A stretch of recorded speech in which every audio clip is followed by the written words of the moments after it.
Hello సహోదరులారా, మీరు బాగున్నారా? పరలోకానికి దారి చూపించిన వారు ఎవరు? ఇది చాలా జాగ్రత్తగా ఆలోచించవలసిన విషయం. అంటే ఎంతోమంది దేవుళ్ళు అని పేరు చెప్పుకునే వాళ్ళు చాలా మంది ఉన్నారు. పరలోకం ఉందని, నరకం ఉందని ఇవి బలంగా చెప్పిన వాళ్ళు ఎవరైనా ఉన్నారా? అంటే ఎవరు లేరు. ఎక్కువగా మొక్కింది కూడా ఎందుకు మొక్కుతారు ఈ జనాలంటే, గుడి దగ్గరికి వెళ్ళిపోయి దేవుడా నా కాళ్ళు చేతులు చల్లగా చూడుము అంటారంట. కాలు బాగుండి చేతులు బాగుంటే ఇక వీటితో ఏ దొంగతనం చేసి బ్రతకొచ్చి ఏ విధంగానే ఊపి వచ్చాను. అవి బాగోకపోతే ఎందుకు పనికిరాను.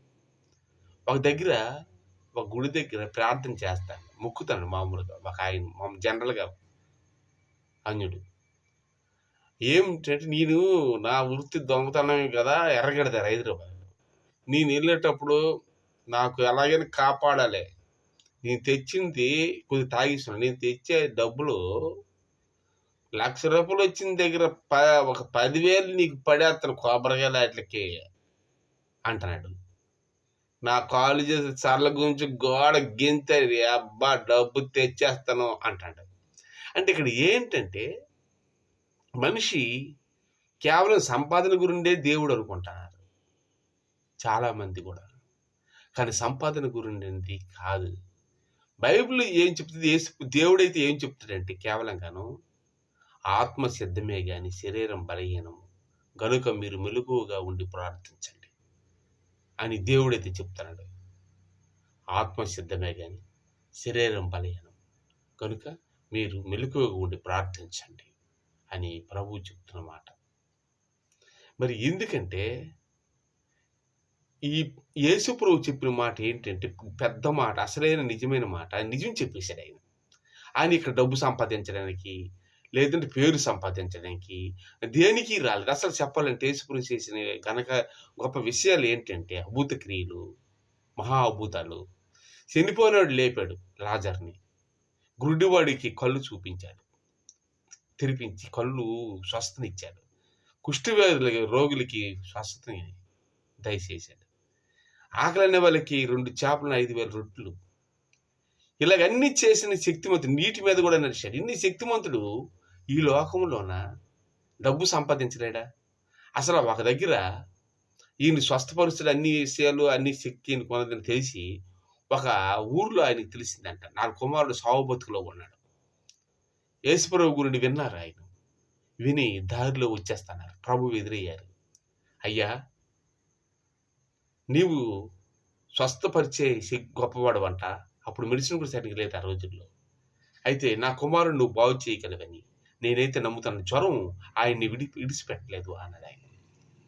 నీ కుమారుడికి స్వస్థత కలిగి ఉంది, వెళ్ళుము అన్నాడు. ఈయన ఏ టైంకి ఇవాళ 12 గంటలకు అన్నాడు. నిన్న అదే టైంకి అక్కడ స్వస్థ వెంటనే ఎదరగా వచ్చారు జనాలు. 12 గంటలకి ఈయన చెప్పారనుకోండి, అదే టైంకి కొంతమంది జనాలు వస్తారు ఆ రాజుగారి ఇంటి దగ్గర నుంచి గుర్రాల మీద. అయ్యా కుమారుడికి జ్వరం తగ్గిపోయింది, మీ అబ్బాయికి సూపర్ అని జై అనుకుని వస్తాను సంబరాలు చేసుకుంటూ. అదేంటి, ఎన్ని గంటలకు తగ్గింది? ఈవేళ ఉదయం 12 గంటలకి. అవునా?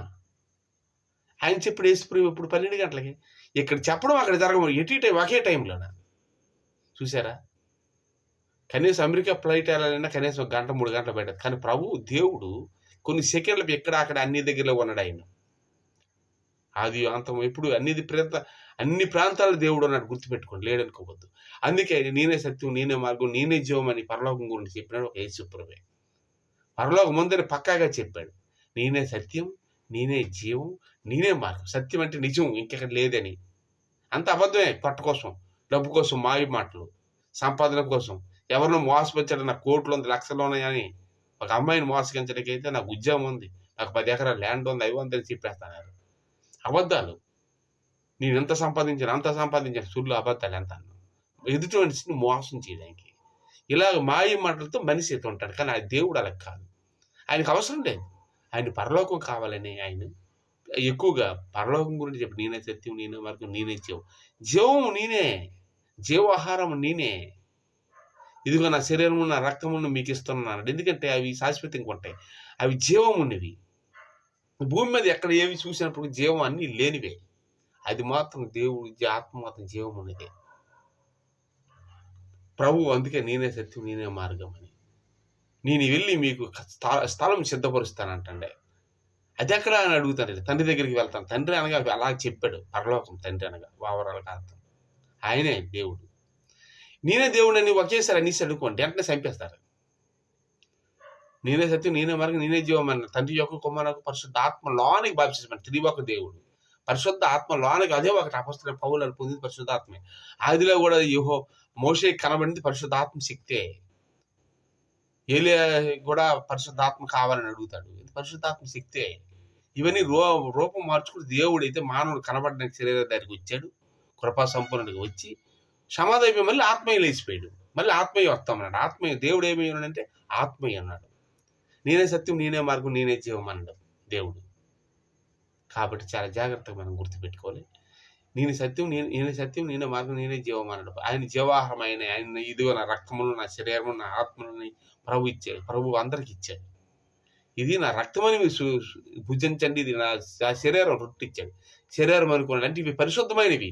ఈ భూమి మీద ఇవేవి పరిశుద్ధమైనవి కావు. అవి తింటే అందుకే ప్రభు అవి తినమని చెప్పాడు. అంటే జీవం గలవేవి, ఈ లోకంలో మరణమైనవి ఇవన్నీ కూడా.